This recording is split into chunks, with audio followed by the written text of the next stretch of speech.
Welcome back, everybody, to Hoops HD. It is Wednesday, November 20th, a little after 10 Woohoo. o'clock Eastern, and this is our Under the Radar podcast. I'm your host, Chad Sherwood. Got David Griggs over there in need of bail money again. What else is More new? bim. Yeah. And joining us from Bracketeer.org, the world traveler, Rocco Miller. Rocco, good to have you back again. Uh, coming Good to to us be here. from Daytona Beach, am I right? Daytona Beach, first time ever. Yeah. Let's make our debut together, Chad. Right. All right. I've been down there before. It's Bethune's You Cookman. out driving on the beach? They still let people drive on the beach down there? They used to I let haven't that. I haven't seen any cars, but I definitely saw a couple people that should not be driving tonight. Yeah. It's Daytona And, Beach and in their, and their November. name was not Griggs, shockingly. I'm not supposed to go back to Daytona Beach, but it's a big place. I can sort of blend in. Puppets This can is blend in. He's Griggs. not What the hell wrong. is under the radar for people that are new to the show? Well, it's the conferences that we're talking about tonight, but it's essentially the 23. The layman's definition is that it's the 23 regular one bid leagues, and I always want to stress that there is no rule at all that says that these have to be one bid leagues or that they can't get multiple teams in. We'll probably be talking about a few teams tonight that we think could get on the bubble or even inside of it, but it certainly isn't the Power Four, which is the ACC, Big Ten, Big 12, and SEC, and it's not the other five regular multi-bid leagues, which is the Big East, the Mountain West, the American, the West Coast, and I always miss one. Uh, Atlantic 10? the Atlantic 10. Yeah. Well, it might be the Atlantic 10. We might be relegating them soon. It is. We like to start with a feature conference, but I actually thought for tonight, well, we'll get to our feature conference in a minute here. Uh, Rocco, I'm going to throw something at you here before we even get there. I'm going to pull a screen share up because you are down there in Daytona for the boardwalk battle. I figure Yep. let's take a quick get a quick preview of the event here. I've got it up on the screen right now. The bracket. You can find all these brackets up top on the website there. But this is a brand new event that if you're not down there in person like Rocco, you're going to have to subscribe to something called Baller TV to watch. But We might have to do a live feed on Twitter or something. yeah. Whatever this is, but quite a few under the radar teams in this event, including James Madison, UC San Diego, Jacksonville State, pretty good Toledo team. What are you looking for in this event here? Well, yeah, like you said, Chad, I think it's a really balanced bracket. I think Stetson is probably the eighth best team in the tournament on paper, but they're the local team. They're playing in their backyard. They could actually go to the finals if they, get. They might not have that many fans, but they're going to be They comfortable won't. being here. They won't, but they'll be comfortable being here. And I looked up Toledo's history. We all know their history in the MAC tournament. Todd Kowalczyk's done an incredible job in his career. Haven't been able to break through in Cleveland all these years. It's kind of nuts because they're always awesome. But the last two MTEs, they go 0-3 last year at the Ball Dogs Classic in Henderson.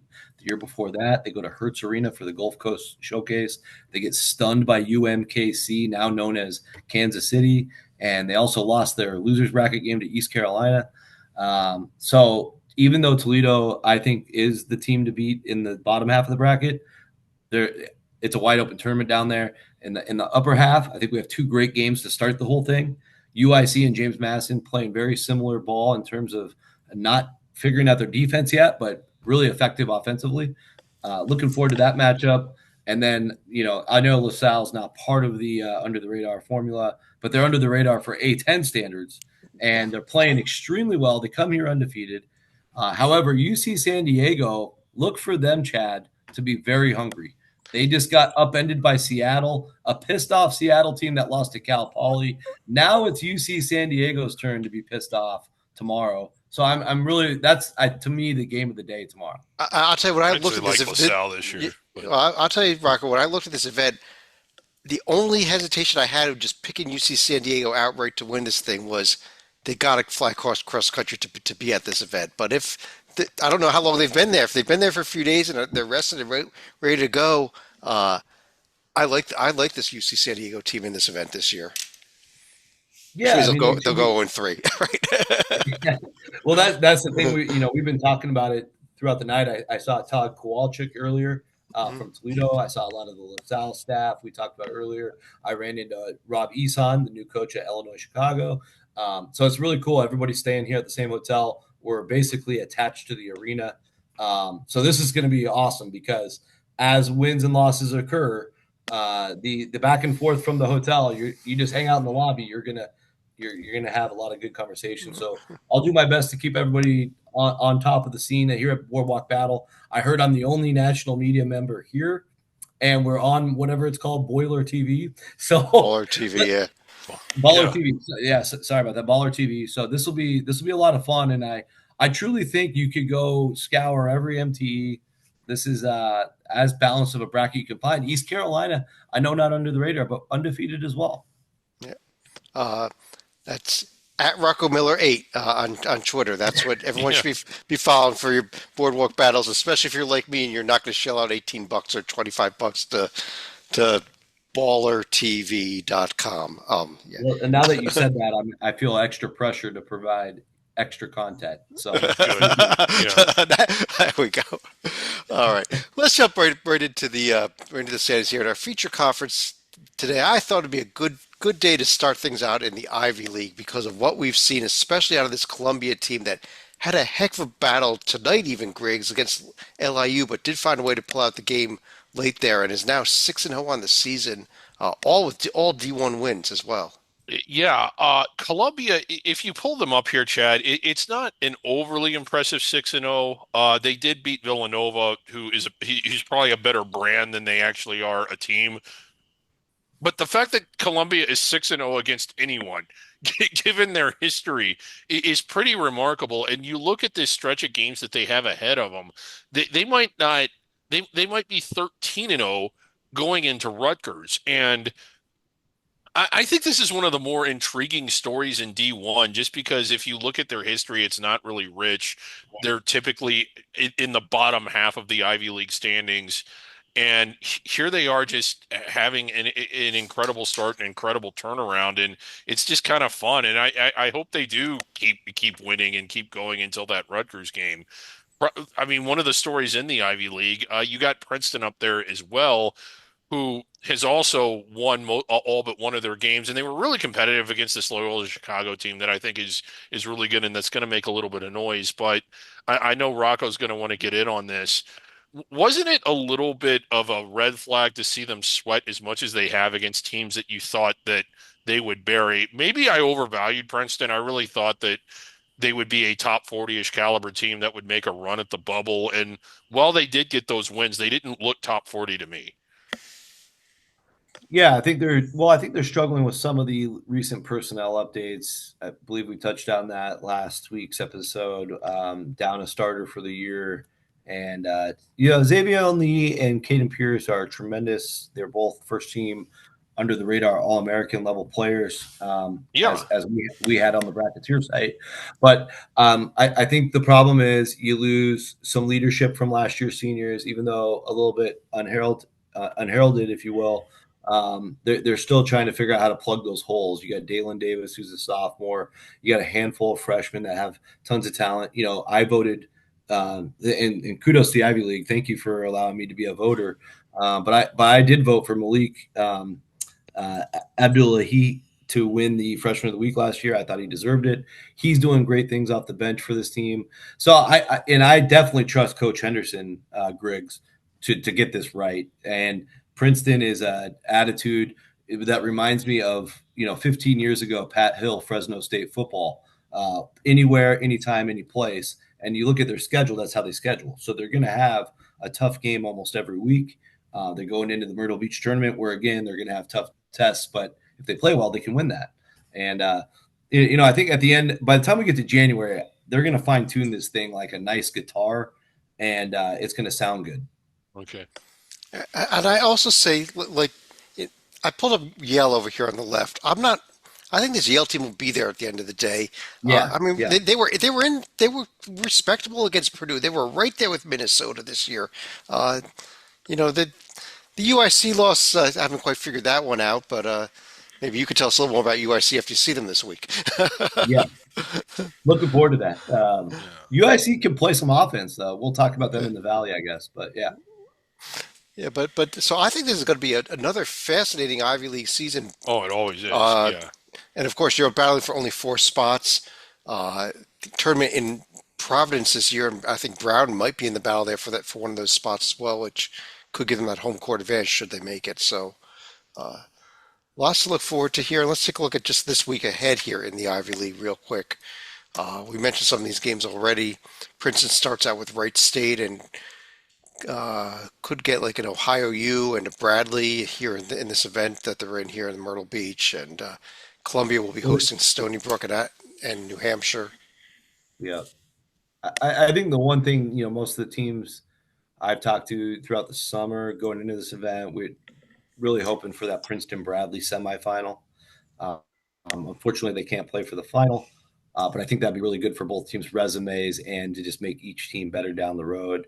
You have a very interesting top half with that Ohio Middle Tennessee bracket, Chad. Yeah. Playing in the opener, I think both teams have a lot of promise, but still need to figure some things out. And then you have a South Florida team in the next part of the bracket, again, not under the radar, but with Amir Abdul Rahim's passing.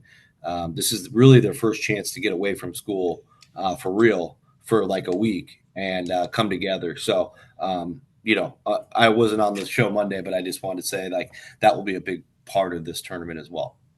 Yeah, yeah, no, I'm looking to see, I think you're right though, in South Florida. Again, now we've moved off under the radar, but this event here in Myrtle Beach could be a defining moment Yeah. for the team if they get things going here.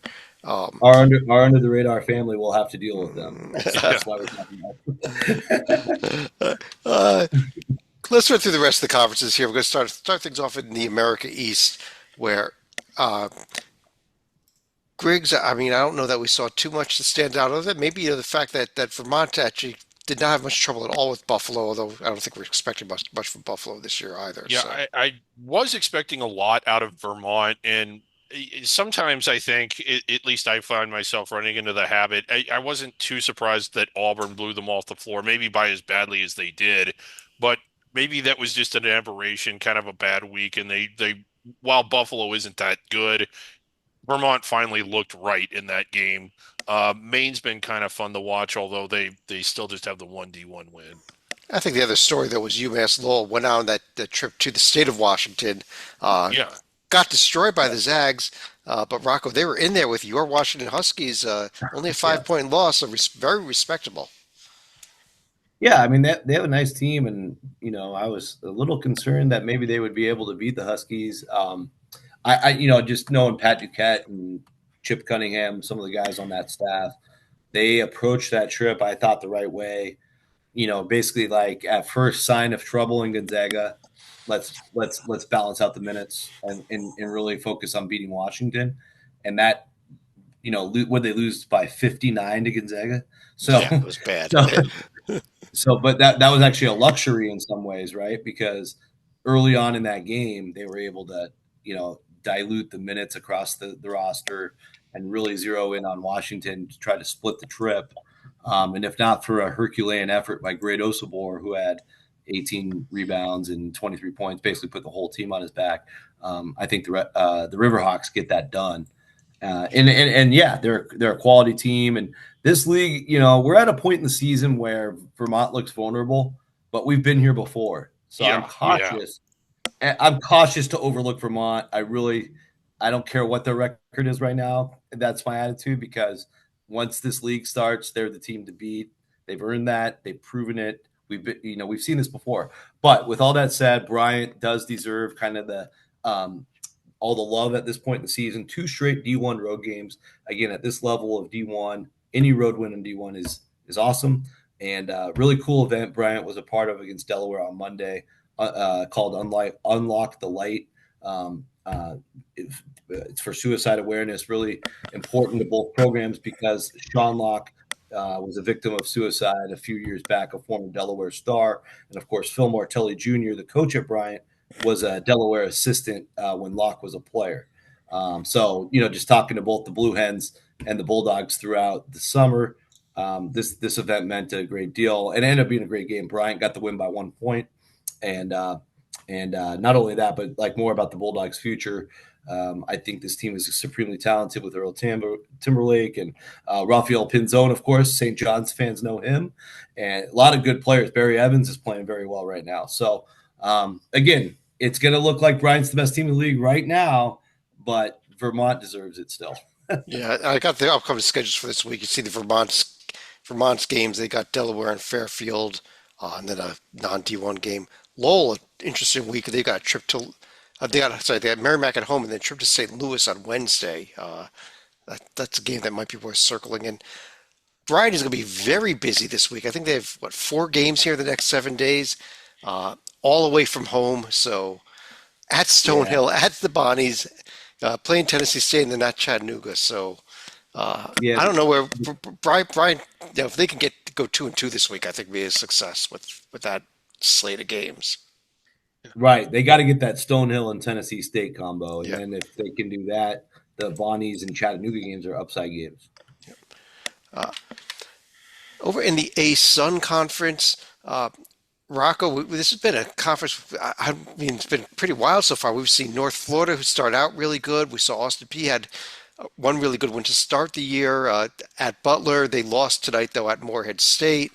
But suddenly the story today was Jacksonville went to Vatech tonight and pulled off a 10-point victory. Yeah, how about Zimi Nwakeji off the bench for 19 points, MVP of the night, 9 rebounds. Unbelievable performance for him. He's a senior, 6'7". They've got a nice little middle with, I think Kendall, I'm not sure, did Kendall Munson get hurt?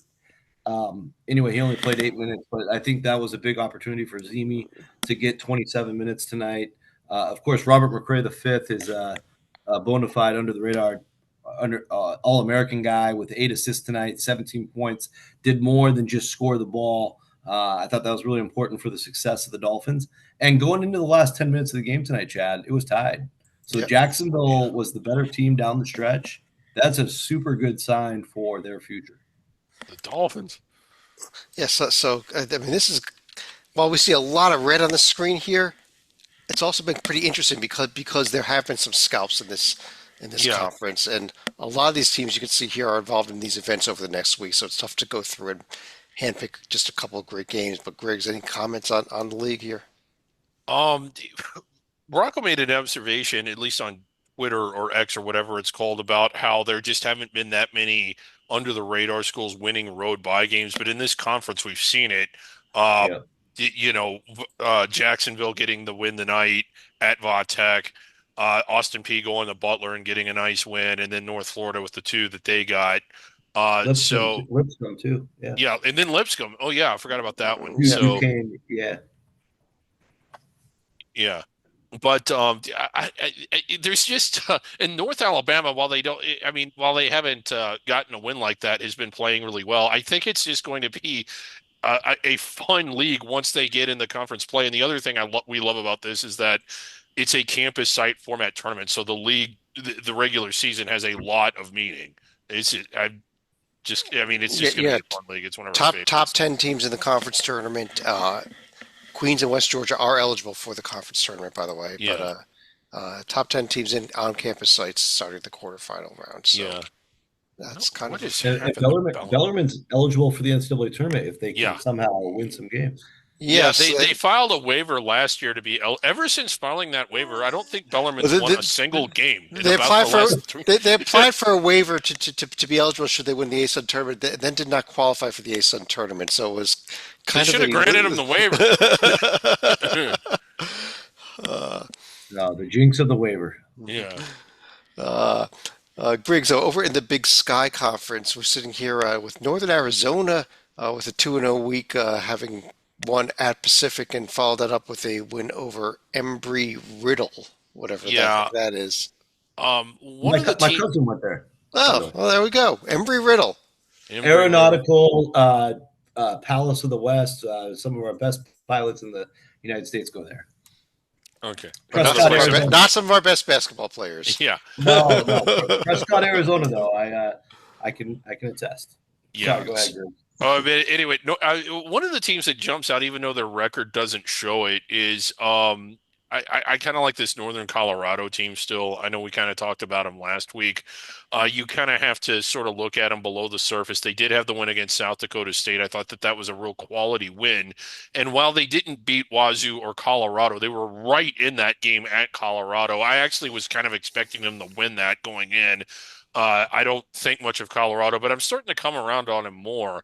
And suddenly they're getting into a stretch, minus maybe Texas Tech, to where you start to see winnable games on the horizon, a few front range games coming up later in December. Um, I don't know. They've been the team from the sky that's jumped out at me the most. Yeah, no doubt. I like that team quite a bit. Isaiah Hawthorne has been leading the team in scoring a few of these nights, especially that big win against South Dakota State. He was Yeah. a key player on San Francisco the last couple of years. Got to know him pretty well, and that's a major pickup for Coach Smiley. Along those lines, Griggs and Chad, I would also just throw in. They don't have the sexiest record at this point, but Idaho State and Portland State have been playing very competitive basketball. In the case of the Bengals, losing by 7 at Arizona State on basically opening night. It was the second Yeah. night, but their opening night, and then going to USC 2 nights later and only losing by 6. Going to San Diego, handling their business there by double digits, losing a heartbreaker to Fullerton on the road. They haven't had a D1 home game. They're about to play UCLA in a few minutes. I've just been really impressed with how segment to segment the Bengals are in there. They're annoying and pestering teams. That could be a really good sign for Big Sky conference play. And then Portland State, same kind of deal. We don't know quite as much about the Vikings, not as much sample size, but they also went down there and handled that San Diego team and put up 92 at Wazoo, even though they lost 192 on opening night. I think there's some promise for Jace Coburn's club this year as well. Yeah. All right. Let's take a quick look at the upcoming schedule in the Big Sky then for this week. We mentioned those games actually going on right now as we record. This is the Northern Colorado at California Baptist game as well as that Idaho State UCLA game. Uh, and Embry Riddle's Florida campus is at Idaho State on Monday apparently. So there's more than one Embry Riddle out there. That's right. They do have a Florida campus. I can't recall where it is, but somewhere near Melbourne, I'm assuming. Yeah. um, okay, what's next? How about the Big South Conference? Oh yeah. Rocco, the Big South Conference. I mean, the story I think this so far, and I think it probably be all year, is this High Point team. Yeah, absolutely loaded. They're the Grand Canyon / McNeese of the Big South, and they've been able to play all home games so far. So again, you don't have a resume for real until you start winning road games. But at least now they're going to head down to the islands. They open up with Missouri State. Really key opportunity down there. I think the holy grail for them is to get to the finals, play Boise State, and beat Boise State. There's really no better path from trying to earn some sort of profile. And again, we've covered it before. In High Point's case, they've already got that UAB home win, which is nice, but at the end of the year, it might only be quad 3. Same thing with North Texas later in December. You've got some other nice ones with neutral App State. App State's a little down. Greensboro's a little down on the road. And besides that, you go to Southern Illinois. I don't know what they're going to have at the top of their profile if they don't get that Boise State opportunity. And what that's going to do, as you guys know, is squeeze the juice all year long in the Big South, where these teams actually know them, like Longwood and Griff Aldrich, who's also undefeated right now. Are they really going to sweep Longwood? I don't know. They might drop both. They might split. But I'm just saying, them going unscathed. The Big South's getting better. Radford's a lot better. It Upstate's is. showing a lot of promise. Yeah, Upstate had a good game the other night. Radford is getting, but one of the things about High Point is it's so important that they do well in this event because I think they sort of sleptwalked through some of those what amounted to like bye games. I still think that they're the story of the Big South But yeah, you Yes. mentioned Longwood. How about them getting off to? Granted, also all home wins, but their best start in school they history. won at Binghamton, but no, they haven't. But I mean, Longwood They hasn't played did. anybody. It's going to change a Yeah, lot this week. In this event where they're going to have UAB and potentially a game against McNeese, and then a yeah, team like Liberty or K State in the finals. right. So So it could be short-lived. But UAB's been stumbling, so there's an Oh, opportunity there UAB for has been Longwood more to than get that. Yeah. UAB has completely fallen. Just Well, UAB, yeah, we'll talk about them on Mondays, I guess. yeah. But anyway, yeah, and in terms of here's the rest of the upcoming schedule. We mentioned there's the see if I can't get the High Point games highlighted here. Missouri State, that their event there, Longwood games as well. So and there's the Missouri upcoming. State's on a little heater here coming in, so this could be an interesting opener for the Panthers. Yeah. Big West Conference where uh, let me start by as we record this at a very fascinating about 7 minutes left in the game. Cal Poly only down 5 at Arizona State, and we were just praising Arizona State on Monday night and how well they've been playing. And I don't know if this means that Cal Poly is better than we suspected, or that Arizona State may have just been playing over their heads so far this season. But Griggs, how about the conference as a whole? Because I don't think we expected an hour ago when we got ready for the show to be talking Cal Poly at all tonight. Uh, I didn't. I was kind of surprised to see that score kind of go across here. About to turn that on. Hawaii off to the good start, but the team that I like the most, and I think that we're all I think there's two of them, but go ahead. well, okay. One is the Eaters, and then the other is the Gauchos. Are those Yeah. the two that we Yeah. think? Is it? I don't want to go so far to say that it's a two-horse race, but those seem to be the fastest horses in the race. Yeah, I They, mean, and they're the sexiest. Yeah, they're the sexiest horses, but I think this Cal Poly team's for real. okay. Um, you've got Mike DeGeorge in now. He brought 4 guys with him from Colorado Mesa. Again, it's a glorified D2 top of the roster with him. Great continuity. Obviously, that's working well. We're seeing the same thing at Drake. We'll talk about them when we get to Missouri Valley. But what they were able to do in that Seattle University game last week was phenomenal to me. They were struggling the whole night. They kept it within arm's length. And then when the game was on the line, they made a nice little 8-0 run. And the top of that run, the end of that run to make it 8-0 was all Mac Riniker, his effort, his desire. Seattle U got the rebound. He fought with the play, came from behind, stole the ball, and positioned his body perfectly after the steal to lay it in, get fouled. That put him up 71-70. The Mustangs never looked back. That's a really good Seattle U program they beat. That, of course, escalated the confidence, and they went to Eastern Washington, a very difficult place to win. They don't lose in Cheney very often. And Cal Poly beat them almost wire to wire, 1-4. But now you see what they're doing at Arizona State. This team, and I watched them in the opener in San Francisco where they gave the Dons a big scare. They gave them a bigger scare than arguably Boise State did. So I think this Cal Poly team's for real. They fight hard. They play possession by possession, 40 minutes. All those sayings. And I'm beyond impressed, and it just makes this loaded conference even more loaded. I agree. Irvine, Santa Barbara, sexy pieces, and now you look at UC Davis. They're up 11 as we speak at Grand Canyon. Yeah, that's another. And Hawaii's undefeated. Riverside's got the best guards, I think. CSUN is scary athletic. This league is unbelievable. And Bakersfield just blew out Fresno for the first time in their school history. Which might be an indictment on Fresno. Let's celebrate for the Roadrunners. No, but I do. But I think this is going to be a real fun conference all season long, and Oh, it is. and it I could be- love this league. and I always love this. I guess the question here, Rocco, is if somebody can pick up a few scalps, like if Cal Poly can win this game, they got a shot coming up at St. Mary's, and they got a shot coming up at Stanford later on in the season.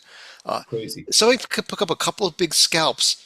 There might be enough strength in this league to put somebody in at-large contention should they pick up a few scalps and combine that with a regular season title.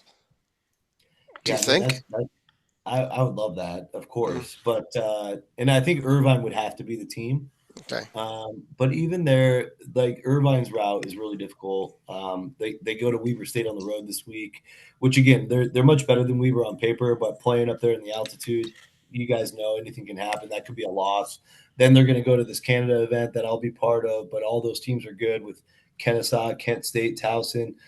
Then they got to go to Oregon State, who's off to a great start themselves. They got to go to Belmont. They got to go to Duquesne. It's a lot of travel. There's a slip up. I don't know where, but there's at least one slip up in there, maybe two likely, because that's just college basketball. And then when you get into the league, if all these teams are as good as we think they are or what they're showing early on, there's probably another 4 or 5 slip ups. So I know we like to play this game every year in November. Like, you could go undefeated in your league, and of course anything's possible. But the reality is this league, these coaches know each other so well.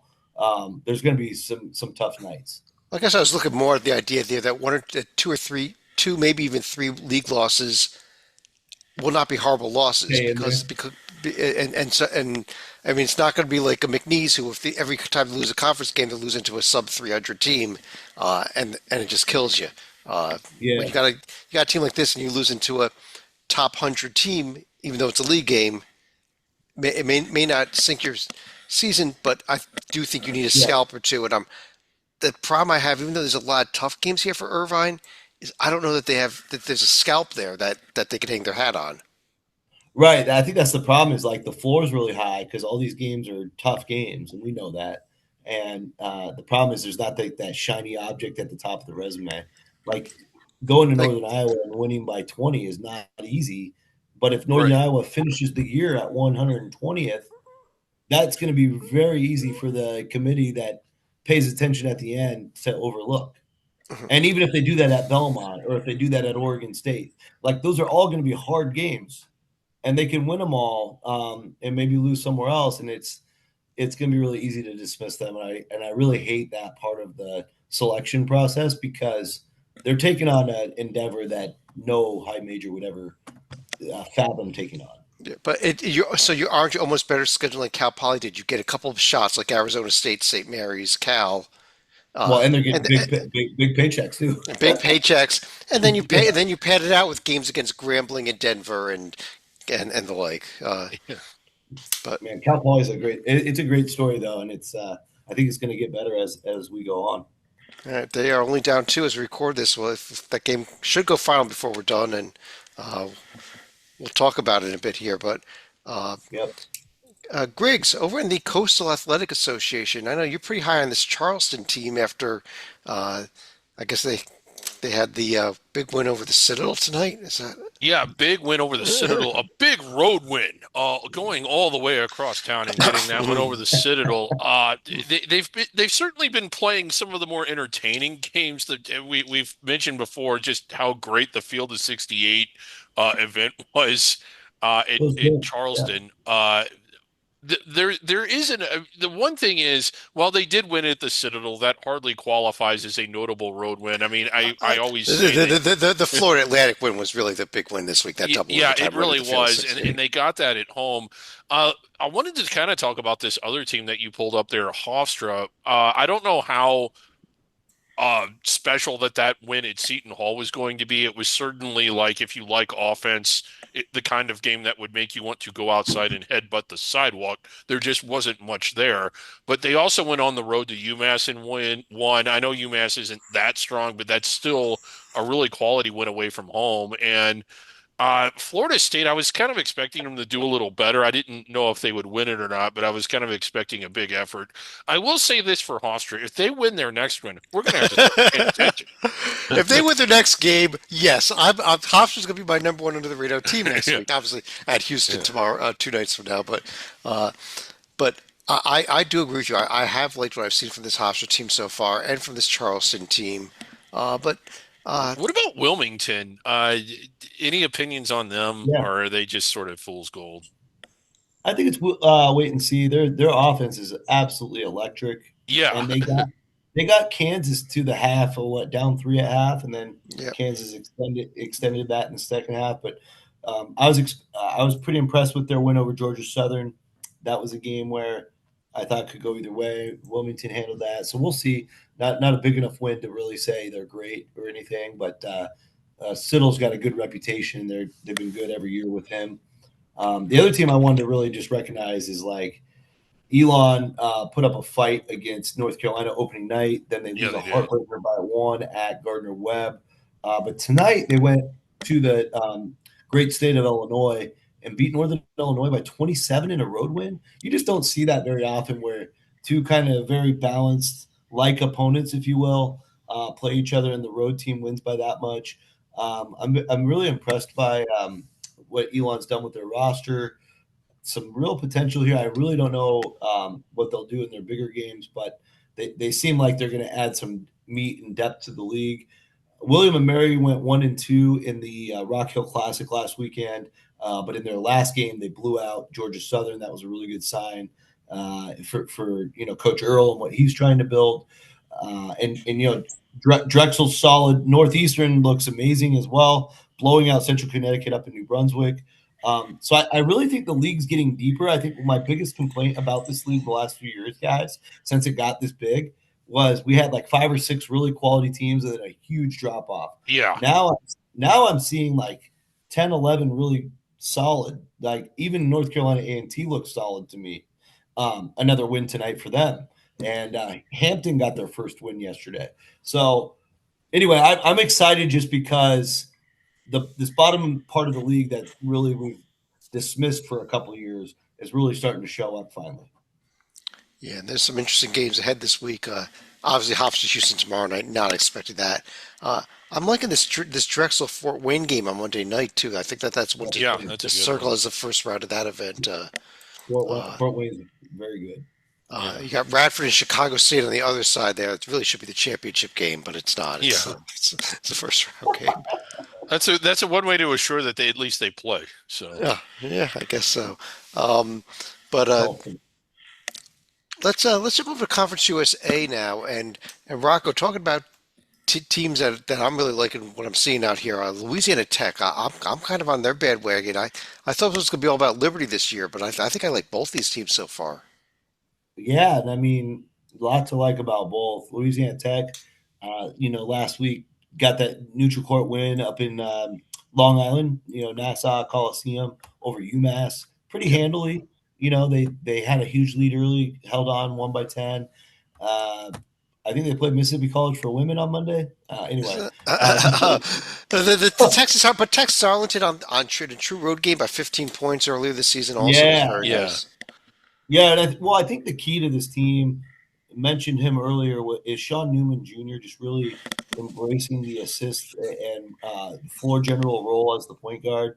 He's number 2 in the United States right now, all of D1 in assist rate at 50.2. It's pretty incredible. And obviously, we know about the other key pieces with Bacho in the middle, All-American caliber at the under the radar level, and Amory Abraham and Caden Cooper can stroke from the wing. So yeah, it's a really nice balanced roster that Talvin Hester built. And then I'll agree with you on Liberty too. Like Liberty really blew me away on Saturday. They came, Sunday. Saturday they had that really tough loss in OT to FAU. Really great game. We know FAU can play, so just getting FAU to overtime is impressive enough. But they turn around and play a true road game, Charleston on their floor, and blow their doors off, Greg. Yeah, they did. It was something, and I think that was is much as you want to talk about La Tech as a single game performance to go to Charleston and blow them out. I know that you have to look at the season as a whole, but I thought that was the single best performance and the most quality win that any team's managed in the league so far. It's still a really young year. Well, the big Charleston thing here, won't lose much at home. That might be their only home loss. this is Liberty's big week for non-conference with this event because we need to see them get Kansas State in the semifinals and then get McNeese in the championship. Yeah.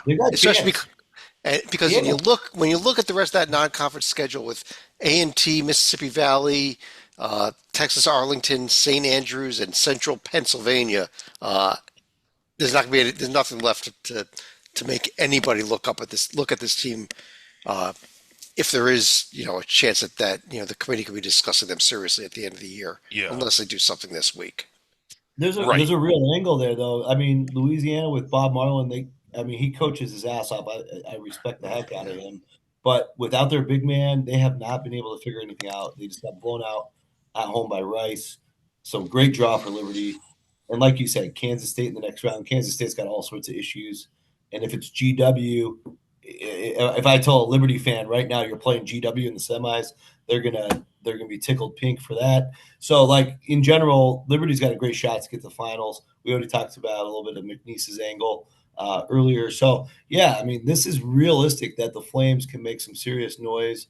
And they did it a year ago in the Myrtle Beach tournament. This is a even tougher tournament this year, but they've got that pedigree to manage the 3 days in a row scenario. Here's the rest of the upcoming schedule there in the conference. Notably, also here on Sunday, Kennesaw hosting Rutgers. True home game against a Big Yeah, Ten team. Don't know for certain. It's probably the first time Kennesaw has ever hosted a power conference team at home, though. I would So, imagine. Yeah. Georgia Tech, they did oh, they Oh host. got. yeah, Oh, Georgia Tech's gone there. thank you. Yeah. Okay. Yeah, they did. Yeah, that was like a welcome to D1 something like that thing. Yeah. This is a welcome to D1 Ace Bailey situation here for Rutgers Yeah. going down there. Greetings to the But Big Ten. mhm. So that should be a hell of an atmosphere on Sunday, though. They will. National TV game on CBS Sports Network and everything. So, uh, Yeah, I would not want to be Rutgers in that game. Thank God. Oh, they'll well, kill. we're gonna Ace Bailey's entire family will be there. Don't worry, we're good. So Uh, the dancing Kennesaw Bananas will definitely be there. oh yeah, yeah. Uh, Griggs over in the Horizon League.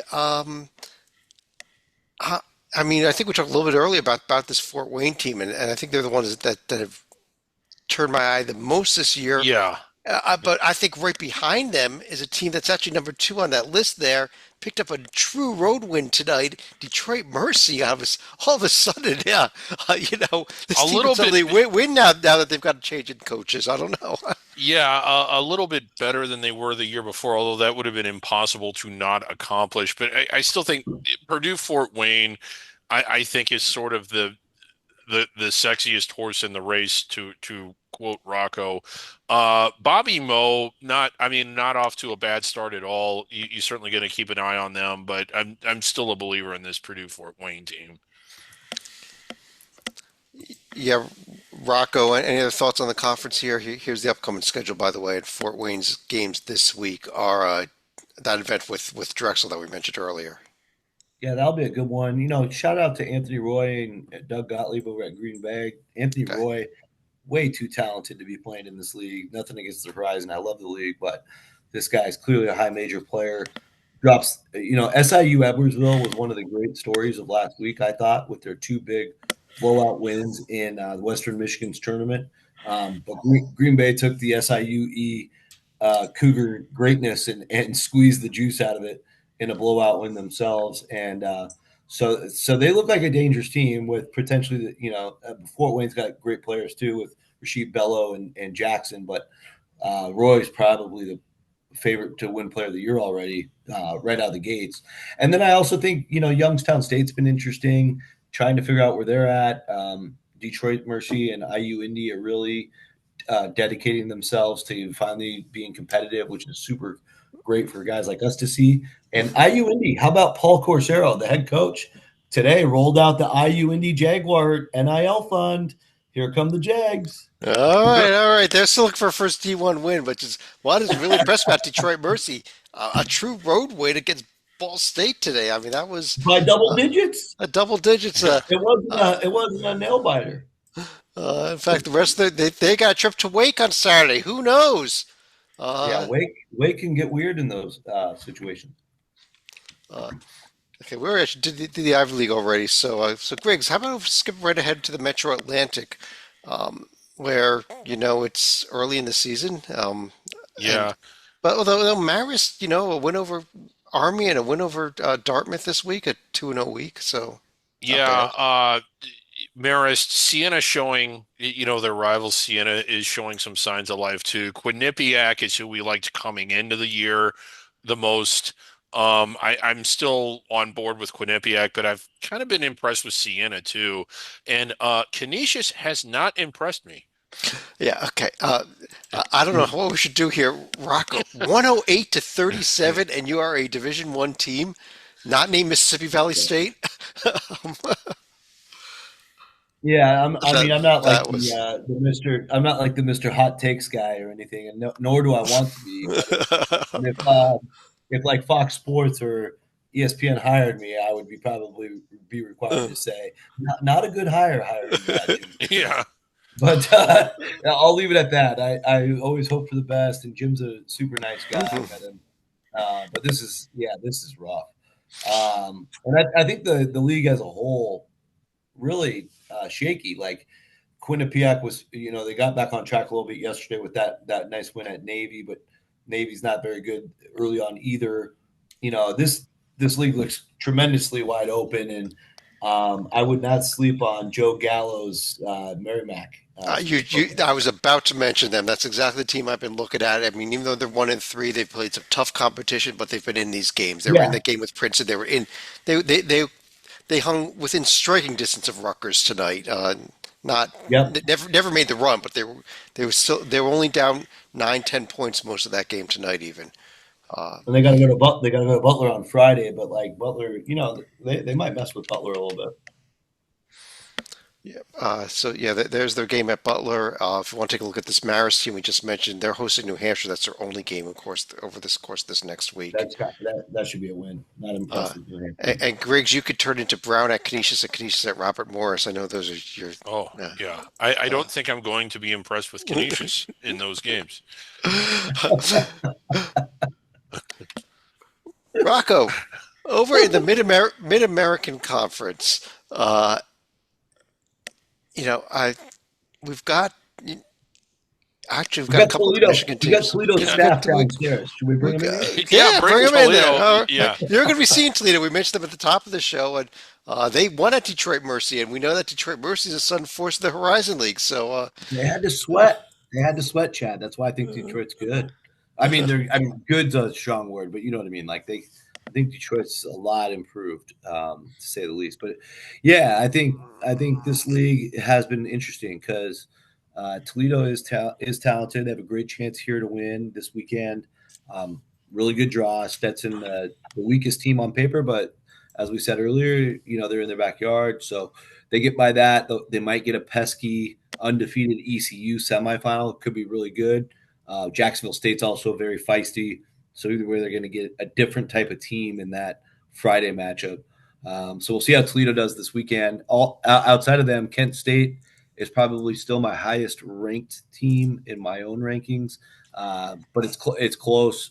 Kent State impressed me just because we saw Vermont go down to Auburn and just get completely embarrassed.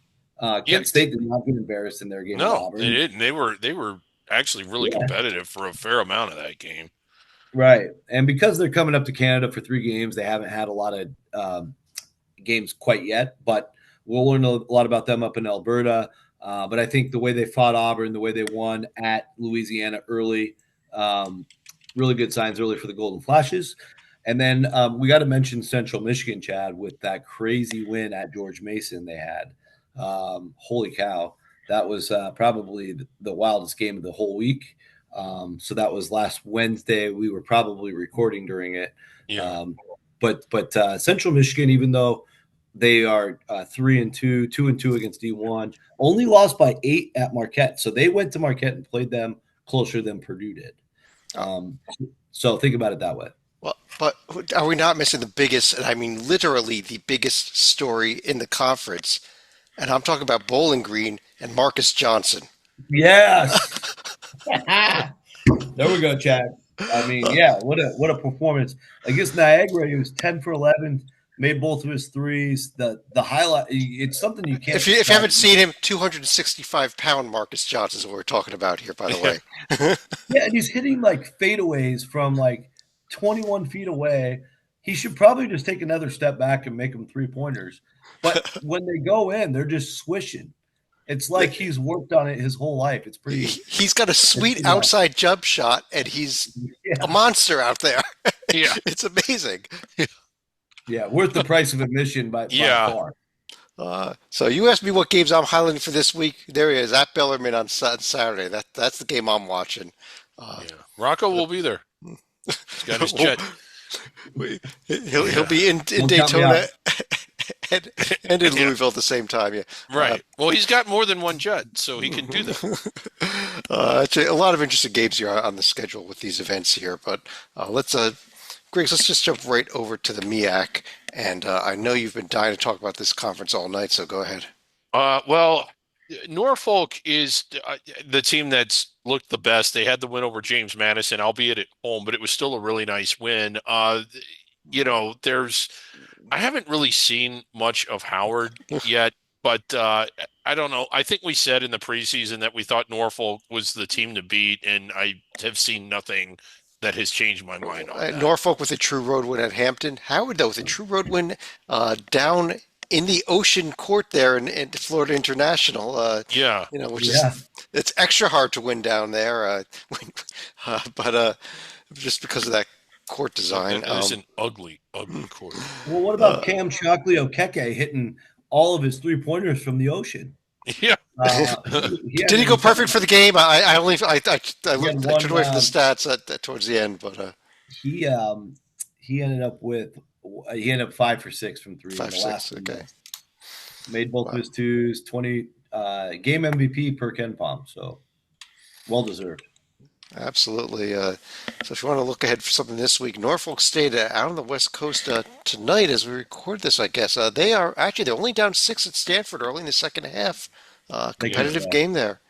And then they go to Grand Canyon, who I believe is that going fine. Oh no, the Lopes actually kind of come back against UC Davis, so that game's not final yet tonight. So Lopes are reeling. Yeah, they are. We'll get to them here. UTRGV should have stayed in the WAC. Yeah. Howard gets BU and UMBC this week. Not too far to go for that game. I think that's part of an event that those. It's part of the UMBC event. Yep. Right, Rocco, let's get a little more serious here with teams. How about the Missouri Valley Conference, which has some very good teams in it? It does, yeah. I think we got to start with Murray State this week, Chad. Okay. I was blown away by the fact that they went to Middle Tennessee on the road, obviously regional rival there, but beating them by 21. Did not expect that. Middle Tennessee was one of the teams I had my eye on. I think I popped them into honorable mention, maybe even had them in the top 10 last week. With guys like Kamari Lands, Cam Weston, Justin Porter's healthy again. Middle Tennessee's full strength. Murray State goes down there, beats them badly. Kyron Lindsay, a guy, they get out of the portal from Texas Tech. Just an absolute monster at under the radar level. 27 points, 8 boards, 4 assists, and 5 blocks. Just a monster performance off the bench. And Murray State starts 5 seniors. Lindsay's a junior. Alden Applewhite's a junior. So prom, they've been waiting for things to get up to where Murray State's standard, obviously trying to break into the Missouri Valley. If they can't do it with this team, I have serious doubts if they can do it with any team under him. But that was just a tremendous result, tremendous performance individually by Lindsay. So kudos to the Racers for getting that done. Certainly looked like one of the top teams in under the radar that particular day. And they followed it up with an 18-point home blowout tonight with Maryland Eastern Shore. So that consistency is key. The other team, I've been talking a lot about Drake. Really only bringing them up right now due to the fact that Charleston Classic will be starting tomorrow, and they are the only under the radar team technically by our definition in that field. But that field is very wide open. They're playing a Miami team that's crushed everybody and very talented, but Miami hasn't played in a close game. And if you know Ben McCollum and Bennett Sturts and these guys he brought with him from Northwest Missouri, and Cam Maniawu from Wyoming's on the Drake roster as the key big man making his sophomore leap. Don't be surprised if Drake can take out Miami in that first game. And if they can do that, you're going to get some great matchups later on in the tournament. Rocco, they were less than impressive to me, though, with only a 2-point win over, I don't think, a very good Gulf Coast team this weekend. So they got to play a lot better than they did. I think they can, but if that's what they bring to Miami, they can forget that game, I think. Yeah, well, it's a defensive focused Drake, so it's a little bit different than the DeVries teams that we got accustomed to. But yeah, not to make excuses, they should be able to handle Gulf Coast in a better way at home. But we'll learn a lot about Drake this week, so we'll see where they stand a week from now. outside of them, quick shout out to both Bradley and Southern Illinois. Bradley with a tremendous comeback last night to beat Oral Roberts. They scored 59 in the second half. That was Belmont, you mean? Yeah. Yeah, I meant to say Belmont. Did I say Okay. Bradley? Yeah, you said Bradley. I like Bradley too. I was like, wow, I missed that game. Sorry, but Belmont Bruins. The Belmont Bruins, 59 points, 17 of their 19 last possessions resulted in buckets. 12 straight, I believe it was, points to end the game to win that thing by 10. They were down most of the night. And then, of course, Southern Illinois had a red-hot North Dakota State team come to town, and they held the Bisons to 44 total points. That's their lowest output since the 2014 NCAA tournament. Wow. Griggs, I'll throw one other team over at you. Northern Iowa, a team that I think some of us expected more of this season. Yes, did beat much Western more. Illinois. Not so good against Wichita State. They did suffer a true road game, but I thought they had a real shot to win that game on Thursday night. Yeah, I mean, they've been a little disappointing so far. It's still early in the year. Ben Jacobson, a really good coach. I still think they could be really dangerous in this league once they get it going. There are a ton of games on the schedule there. I don't even think they all fit on the screen. They don't. But lots of games to look forward to here with all these events. We're not going through all of them. Yeah. So let's just jump right ahead, Griggs, here to the Northeast Conference, one of our favorite league. A lot of red there. Those are teams that are ineligible for postseason for the NCAA tournament. So third of the conference, not even eligible. But they will get a team in at the end of the day. Somebody. Yeah. Central Michigan so far is Central Michigan.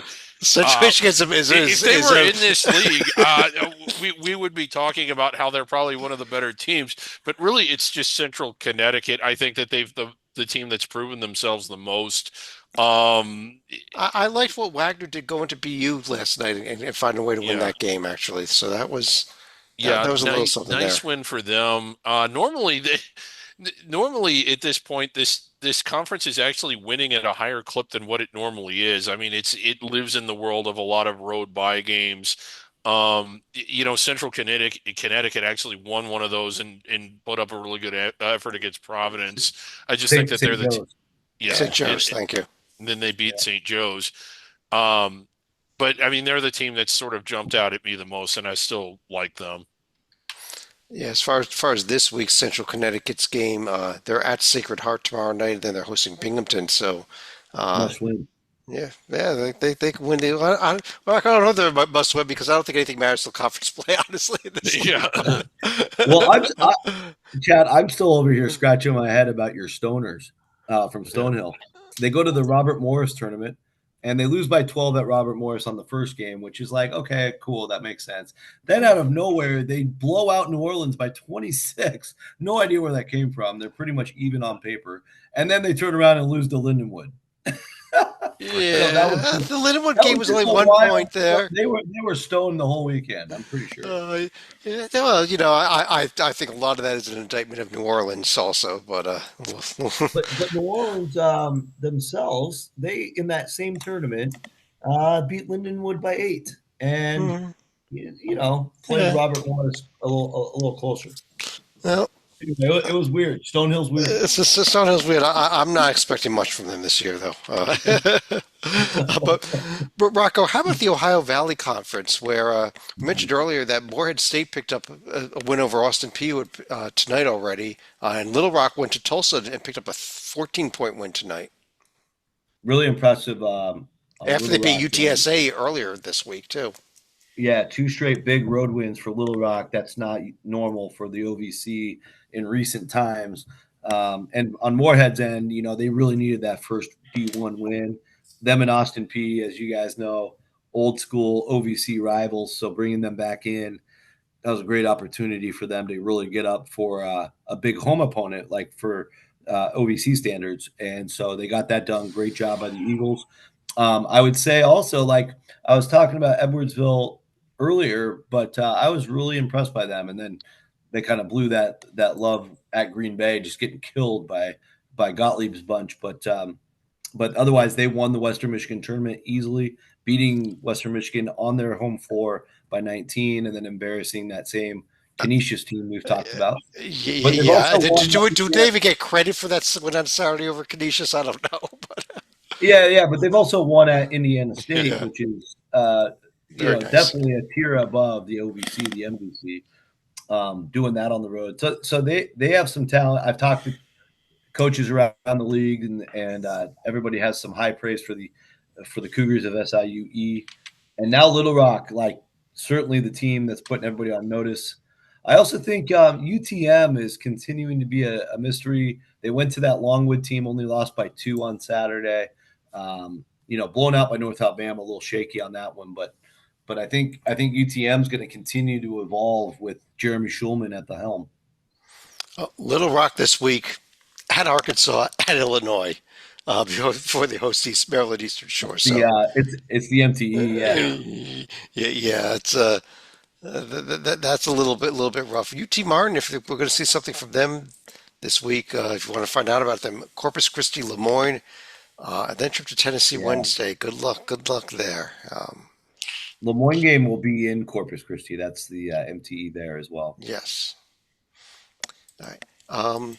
Griggs, over in the Patriot League, where we've got Holy Cross picked a big win over Mitchell tonight. Lehigh knocked off Valley Forge. I mean, I know you're Yeah. glued to these games. Oh, I just couldn't turn it off. But Well, how about a little shout out to Bucknell? They took down Richmond, took double overtime, but that was a little bit of noise out of Bucknell that we haven't heard from them in a couple of years now. yeah, Richmond is not making any noise. That's a discussion for, I guess, a Monday night. But yeah, a nice win for them.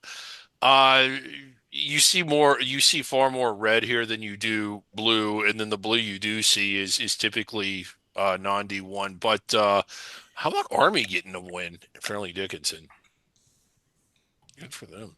Okay. Yeah, how about Holy Cross winning the Brown tournament? Yes. They go knocking to off Sacred Heart and Brown. Yeah. Yeah. And New Hampshire. Yeah, they went Okay. 3-0. Yeah, and I mean, listen, like for Holy Cross's program level, that's a big deal. Go there and get those 3 wins, and don't forget opening night, Wisconsin. I think they had the lead at halftime, and they gave Rhode Island's been blowing everybody's doors off, and they held in there with them too. So out of everything we've seen, 5 or 6 examples so far, Holy Cross is impressed almost every night versus what you probably expected going into that night. Yeah. Fair enough. I mean, obviously, this has been Colgate's conference in recent years.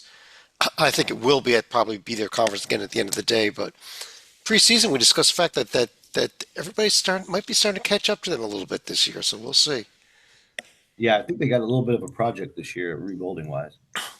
Well, they did give Syracuse a game, did they not? Or did they get right? But everybody did. True. Colgate's at Harvard, and at Wilmington this week, by the way. See how they get rolling here. But Rocco, over in the SoCon, the story so far has been this Furman team, I think. Totally. And I think I was probably a little higher on Tulane than what's probably good for my health. But part of that is because Tulane in the Torvik model and others, when you just take away any kind of preseason expectations, Tulane was showing up as a top 40 team. Furman hosts that team on Friday night and just dominated the game, really. Ended up winning by 8, but they had the lead all night long. That same Jacksonville team we gave love to earlier, they handled them. They got the big road win at the start of the year over that Belmont team. So, again, this is one of those benefactors of a resume. The teams they've beaten have also gotten better. Therefore, Furman looks better. And, of course, being 5-0, going to Charleston Southern this Saturday, I expect them to handle that. They'll have them out, yeah. And then they'll have an interesting twosome. They'll play Seattle U in Vegas as part of the Kansas Duke tournament, if you want to call it that. And then they got to go to Kansas, which obviously will be a learning experience. But I think the one thing about Furman that surprised me is how well PJ Smith's playing, and they're getting so much out of Nick Anderson as well. So kudos to Bob Ritchie's program. We'll see where it goes, because people I've talked to have said there's no way these guys can stay together. A lot of egos, blah, blah, blah. But right now they're really clicking, and they're very athletic. I would, yeah, I wouldn't. Griggs, real quick, Chattanooga. I know that they're only 2-3, but it was St. Mary's, USC, and Austin Peay on the road. Yeah, The last two games they've won, including winning at SEMO and the win over Moorhead. yeah. With a bunch of winnable games ahead here too. Yeah, real impressive. I think this puts them at first place in the Ohio Valley. So Chattanooga on a roll. They got Tennessee State coming up. As They long could, as you don't put Austin Peay back in the Ohio Valley. right. Yeah. So they could improve to 3-0 in the OVC, but a long stretch of winnable games here. Lipscomb, a team we didn't talk about when we talked about the A Summit, they've been showing signs of life, but I still think they can win that. I think they could win all the way up until they go to Indiana later on. So yeah, I still like this Chattanooga team. Furman is the story. I agree with Rocco about that, but don't overlook Chattanooga. Sanford had a good I mean, they didn't get the win, but I mean, they showed out a little bit. And as you know, we have the biggest soft spot for Buckyball, but they were right in there with Michigan State. And I, for Yeah. one, prefer Buckyball to Isoball. I love Buckyball. It's so much fun. I agree. Yeah. I agree. Yeah. They were there in their game at their loss at Cornell. They got the overtime win this week at North Alabama. So Yeah. we'll keep an eye on them going ahead here. They've got a bunch of winnable games ahead in the little Yeah. streak ahead here as well. Bunch of home games until a road Hosted. trip to Arizona. Mhm. Yeah, they're hosting that tournament where North Dakota State, Utah Valley, West Georgia come in. Yeah. It's the Buckyball tournament. The Yes, it is. Buckyball tournament. Rocco, over in the Southland Conference, I think we got to spend a little bit of time talking about this McNeese team that was so highly Oh, rated coming into the season, and we'll reveal our top 10 ballots for our under the radar top 10. I would have thought there would have been one or two all season heading into the year. I didn't even have my top 10 because at the end of the day, you got to win games, and they've only won one, and it wasn't very impressive over North Texas. Well, yeah, I mean, I'm impressed with it just because I have a lot of respect for North Texas, but I also I get understand- it, but when you've already lost to South Dakota State, you got to win games. At the end of the day, Yeah. the game to win a game. But I'm sorry, go ahead. Part of it may be that we thought that this was a top 40, caliber team that Right. could be inside the They're bubble. not there yet. Not Yeah, that. I agree with that. Because Yeah. they're not bad. South Dakota State is not bad. North Texas is not bad, but they're not as good as what we thought. And I still think that they've kind of been disappointing. And I just cut Rocco off, which I love doing. So, but anyway, go Oh, ahead. you're all good. Yeah. Yeah, I mean, I you know, love the cutting Rocco. I just did it again. The North Texas game, they didn't have Alan Breed, right? So getting that done without Breed was good. But part of the reason McNeese is supposed to be so great is their depth. So they're supposed to, if you have a guy down, you should be okay if you're Will Wade's Cowboys. And they had to win that North Texas game. Their final 12 points all came from the free throw line, and that streak started with a 1-point deficit. They end up winning by 7. So anyway, that's a big momentum builder going into Paradise Jam. Of course, opening with Illinois State, probably going to get UAB or they will get UAB or Longwood. So another step up in test in the semis. But for all intents and purposes, really good opportunity for them to go win this tournament. I think if you're McNeese, you want to play Kansas State probably in the finals just because they're Big 12. And then you just become a huge Kansas State fan the rest of the year. But it may help your ratings better if you play Liberty, though, I think. So it could, yeah. It depends if Kansas State implodes or not. Yeah. But with Kansas State's schedule, obviously they're going to have countless opportunities to stay up in the net. So we'll see how that goes. But regardless, McNeese got to focus on themselves. Can't worry about that. Focus on Illinois State, get that done. Move on to Saturday. They'll also get Santa Clara next Tuesday. So before we get back, I'm sorry, that's the Tuesday after. So we will have time to talk about the Santa Clara matchup. But yeah, I think they're still a top 10 under the radar team in my book. And they're just got to figure out these injuries, some of these new pieces, how to balance it. But they're extremely talented still, and I have all the faith in the world that they'll get that figured out. Yeah, the only team that did anything really of note this week, I thought was Nichols going to NKU and picking up a true road win there was a little impressive over the weekend. I've got Somebody one else. for you, Chad. Yeah, is it UTRGV? Oh, absolutely. Yeah, They're yeah. the Let's. big story. They almost did something Yeah, okay. unbelievable. Thank you. I keep forgetting they're in this conference is the problem. But, Yeah, I know. Yeah. That's the hard part. I was ready to talk about them in the WAC, but yes, UTRGV as well. I'm sorry. Yeah. Let's talk about what happened last night or 2 nights ago in Wisconsin. Yeah, Amazing. and yeah, pull them up here, Chad, because they're actually interesting. And again, on the surface, not as impressive as they are when you look below. They were with Creighton, sort of blew them out a little bit, or I'm sorry, Nebraska did, but they were right in Nebraska there with did. Creighton. And then you felt like, well, maybe Creighton just had an off night, and then they went to Wisconsin. You know, a school that just handled Arizona and almost beat them. And when I say they almost beat them, they had a shot at the basically on the last possession that would have won the game. They were down one. The final Yeah. score ended up being 3 after free throws in the final second. But they were right in there, and every time it looked like Wisconsin was getting control, UTRGV would come up with a big defensive stop and a big defensive play. I mean, they went toe to toe, and it seesawed back and forth. And what a showing!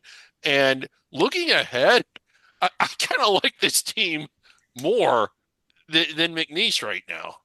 Well, They're- I'm yeah. looking for a loss, and I'm not seeing one. Yeah, I don't see a game that I say, oh, they're definitely not going to win that game until February 24th yeah, at McNeese. Well, they'll make their Southland debut after that Lemoyne home game coming up on Monday.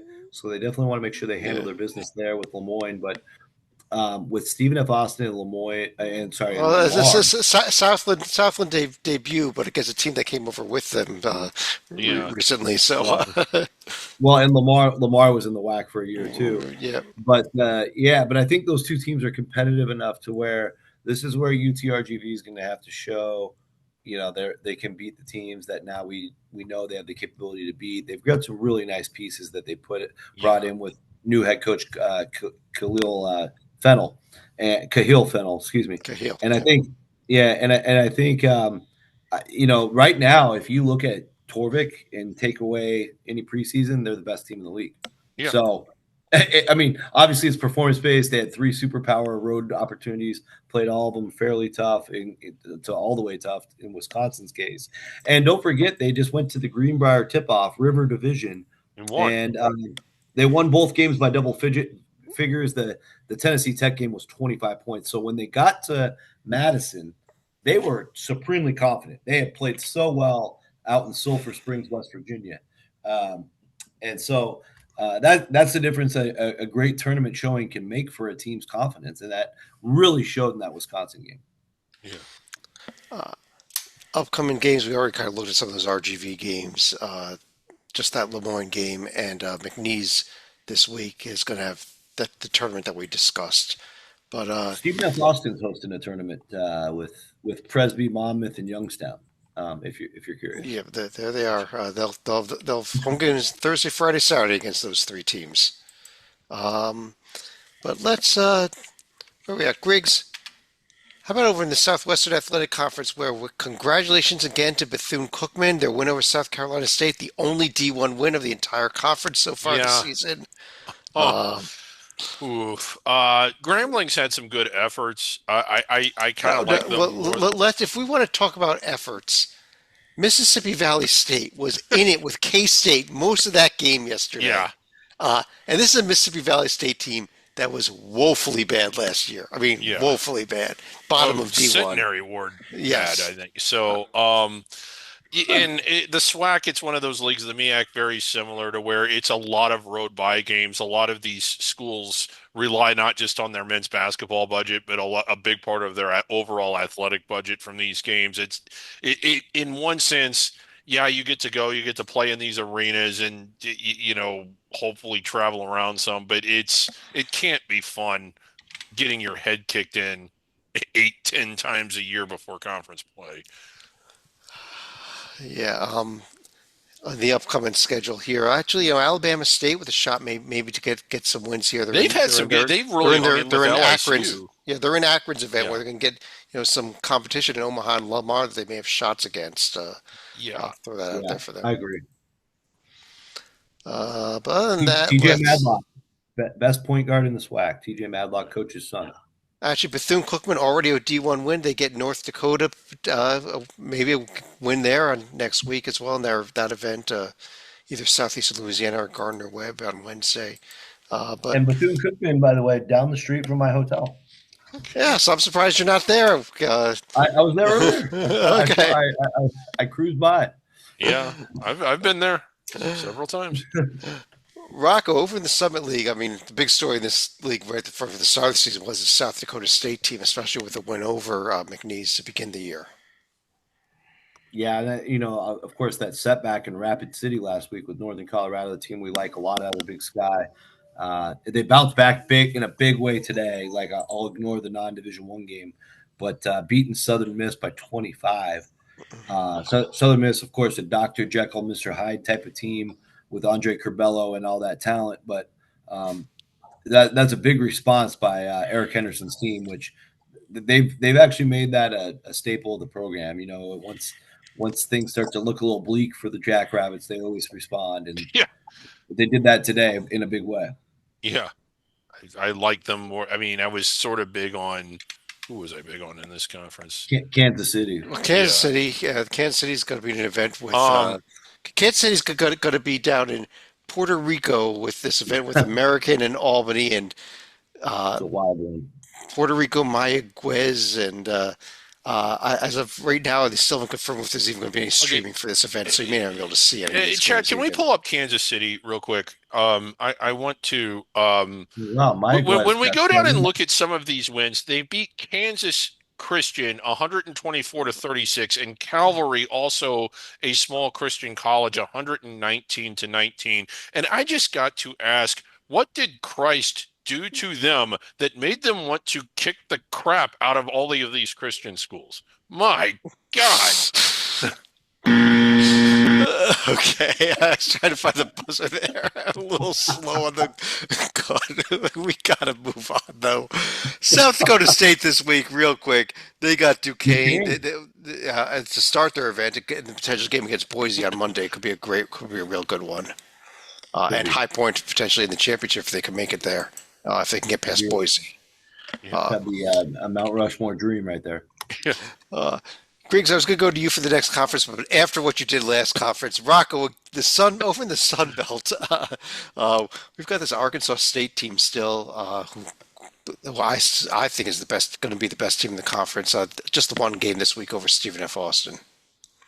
Handled their business. I agreed. Most talent on the same roster in this league, but obviously Troy's got the experience. Troy had a interesting trip in their big tests. Arkansas on the road, they had the lead at half, ended up losing that late, and then going to a pissed off Oregon team. A lot of travel involved, of course, getting all the way out to Oregon, but Oregon was coming off of that crazy game where they probably should have lost to Portland. Caught them on a bad night where they were angry, and we saw what happened. But credit to Troy getting back down, having to play their third straight road game. One of West Georgia's first ever home game. That was West Georgia's debut in D1 also. So that It was was, yeah. So, yeah. Yeah. so it wasn't an easy thing to walk into, and Troy really handled that with maturity, and I do think they're here for the long haul. I also think, Texas State will be part of that Myrtle Beach tournament. I think they open with Bradley. Let's Um, get that up here on the screen right now. um, Yes, they do. Bradley tomorrow. Yeah. yeah. And so we've seen Bradley have some weird performances. Texas State plays terrific defense. So we'll see if the Bobcats have something in them, and that's coming up tomorrow at 5:30 Eastern, I believe. So some good midday hoops before your night slate starts, and the Bobcats can play. Like ask TCU, they took them basically to the wire. I'll have James Madison here, Chad, Yeah. first thing tomorrow morning Yeah. in a big game against UIC. That's a game I asked a lot of people in the lobby about. Not that I'm a pollster, but if I was like Dave Wasserman in politics, it would be too close to call because nobody can really decide between those two. It should be a great one with the Flames and the Dukes tomorrow. Yep. And Griggs, you're looking forward to Arkansas State's schedule for this week. Just one game. It's a home one against Yeah, Lane. I like this Arkansas State team. I wish they were playing someone. Is that Penny Lane? Is it Lois Lane? I don't I know. don't know. Is it Lovers Lane. Lovers Lane. All right. Griggs, I'll go back to you over in the WAC where, as oh we've been recording this, some breaking news. The Grand Canyon Lopes just lost at home to UC Davis. yeah. Uh, bad loss for the team here. Grand Canyon is without, I still believe, I kind of had it on here. I think they're still without two key players, and that's certainly having an impact on them. But a disappointing week for the Lobes. Uh, I thought that when they beat Western Kentucky, a pretty talented Western Kentucky team, and came from behind to do it and did it shorthanded, it's like, okay, maybe I was a little surprised that it was as close as it was, but they showed a lot coming back and winning the way they did. This is a Grand Canyon team that I think that we all thought would be inside the bubble. I really did. It's not that, oh, maybe if everything falls right, they'll do it. I was actually expecting them to. I kind of thought that they might get into the top 25 before the end of the year, and they still could. But as you know, as we all know, if you follow these under the radar schools, you don't get that many strikes, and they've already have two of them. Arizona State, really good team. There's no shame in losing that, but that's just it. To get inside the bubble, you have to win games that are hard to win, and they didn't win that one. And UC Davis, while good, is still a game that you would expect a top 40 team to win at home. I see that Duke Brennan was out for tonight. I don't know if they were missing multiple players or not for tonight, but he hasn't played yet this season. So, Yeah, he yeah, hasn't, and that's certainly Grant Foster impacted just them. came back It too. has. I mean, it would be silly to say that it hasn't. yeah. Ty and Grant Foster did play tonight, so they're just down Yeah, to one he player. just came back in the ASU game was his He had, first he game. had 18 points tonight. He had a good game. So, Yeah. uh, I don't know. UC Is there Davis enough too. here, Rocco? You're a bracket projectionist. Is there enough there, or are they I just? wish they scheduled more, honestly, but Stanford is going to be a decent opportunity in Palm Desert.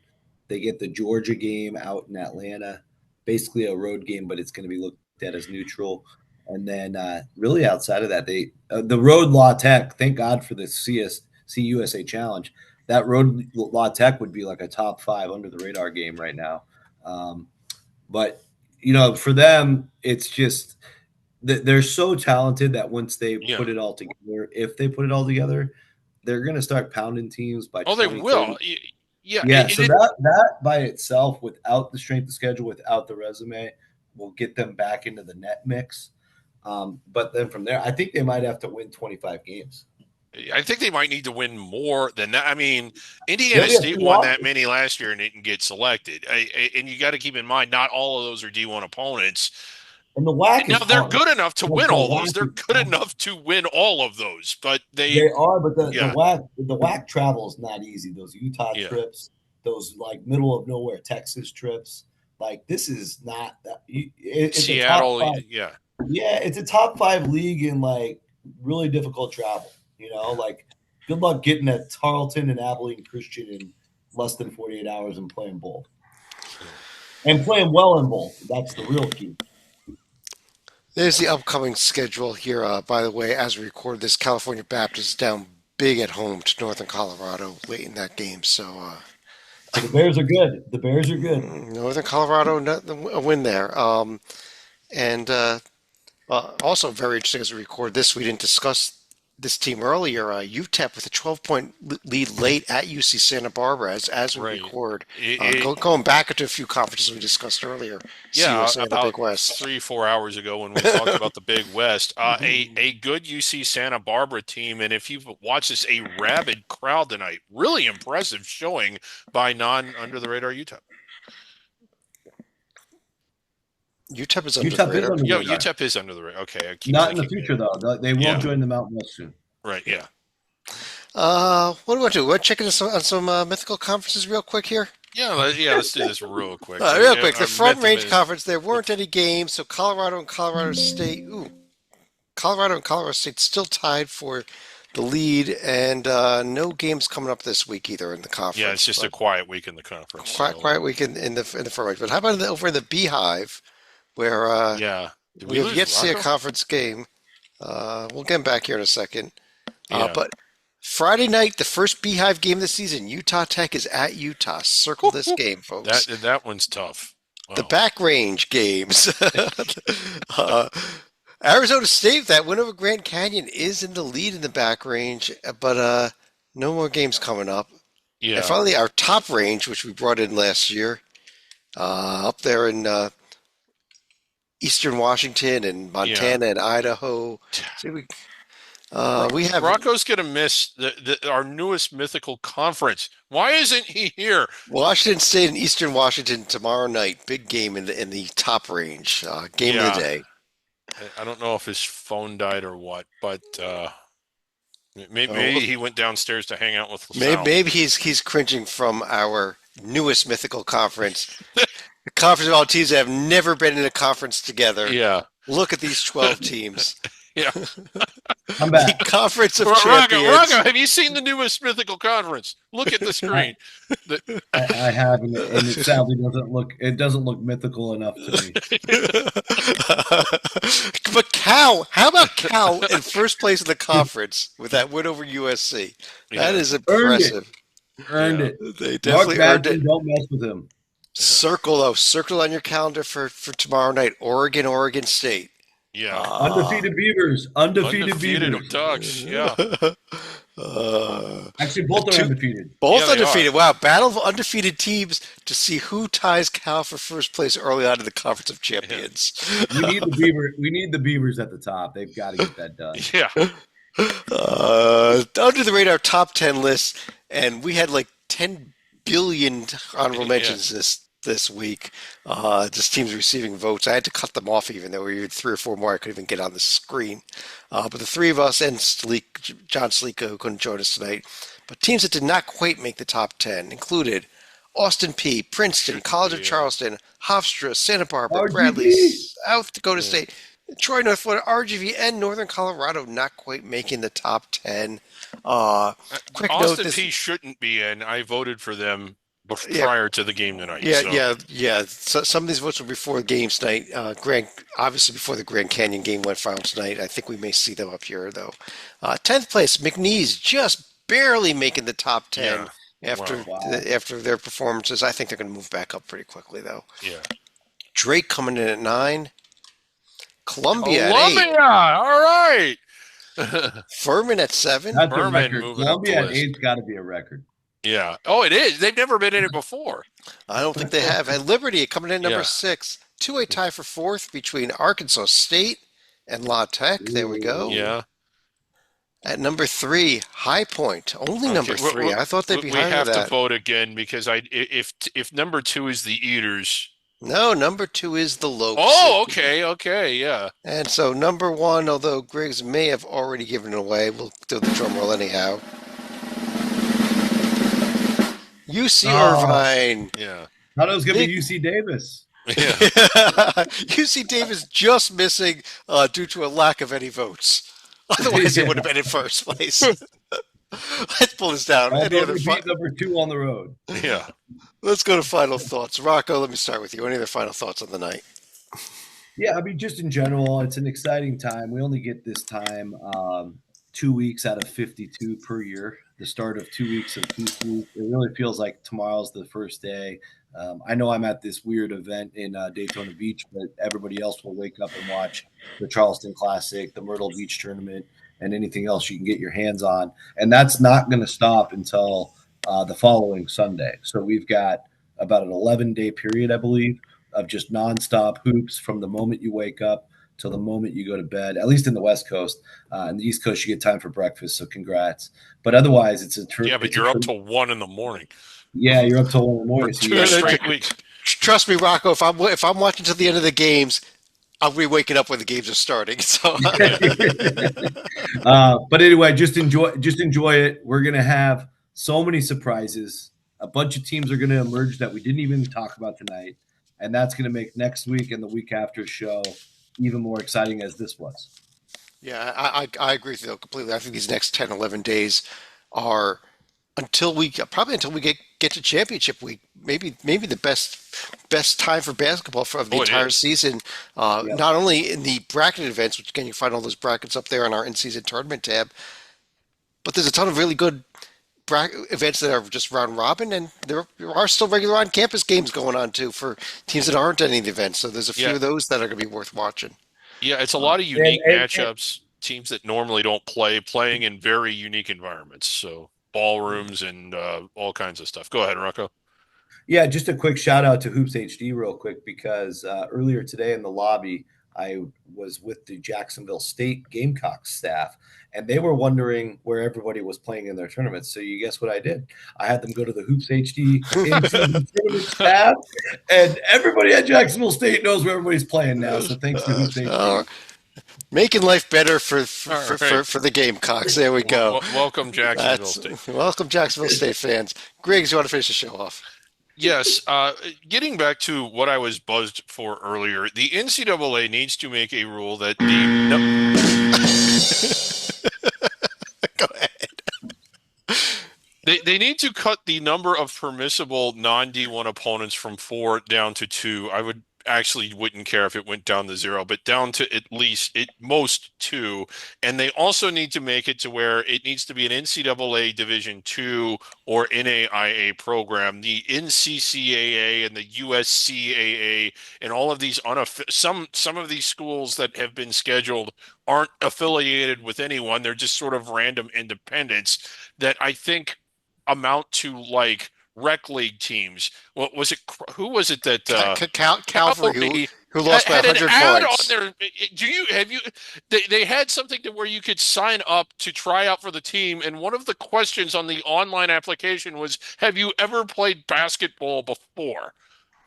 I really wish these under the radar schools, as much as we love it, I know it's hard for them to get games, and no one knows that more than Rocco, who works as a scheduling consultant. But I wish that some of them would solve that problem by making more attempts to play each other than to find what is basically a group of pickup players at a small college and having them come to campus.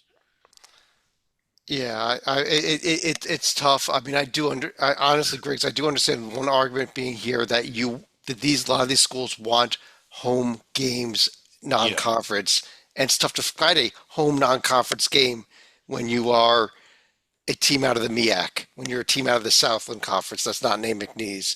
But I do agree with you. There's got to be something that's got to be done to stop playing games against Calvary and against Crowley's Ridge and against Mississippi University for women. No Yeah. offense to this school, but come on. But on that note, I do want to thank everybody for joining us. We will be back on Monday night with our Hoops HD report, and I think next week with the Thanksgiving holiday, we're going to be doing our under the radar. I think we'll try to record it Thursday morning if Yep. possible. I think We're we are. still undetermined as exactly when, but there will be an under the radar next week. Yeah. But on behalf of Rocco Miller, check him out at Rocketeer.org. Follow him at Rocco Miller 8. Was that it? At Rocco Miller 8? Did I get that right? Yeah, Yeah. yeah. Especially if you want every detail about what's going on down in Daytona Yeah. and you don't want to spend the money on baller.tv. Pass the ball or whatever. And on behalf of David Griggs as well, I'm Chad Sherwood. Thanks for joining us. Talk to you again real soon.